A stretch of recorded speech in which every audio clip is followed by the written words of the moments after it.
நஞ்சப்பா அரசு ஆண்கள் பள்ளி வளாகத்தில் உள்ள பொது கழிப்பறையின் ஒரு பகுதியில் புலம்பெயர் தொழிலாளர்கள் தங்கியிருந்து 4 பேர் உணவு சமைத்து சாப்பிடும் வீடியோ வெளியாகி அதிர்ச்சியை ஏற்படுத்தியிருக்கிறது.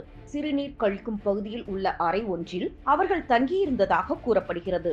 இது குறித்து விளக்கம் அளித்த மாநகராட்சி ஆணையாளர் பவன்குமார், பொது கழிப்பிடங்களை பராமரிக்க ஒப்பந்தம் எடுத்துள்ள நிறுவனமே தொழிலாளர்களை அங்கு தங்க வைத்து உள்ளதாகவும், இது குறித்து தெரிய வந்ததால் அவர்களின் ஒப்பந்தங்களை ரத்து செய்து விட்டதாக தெரிவித்துள்ளார்.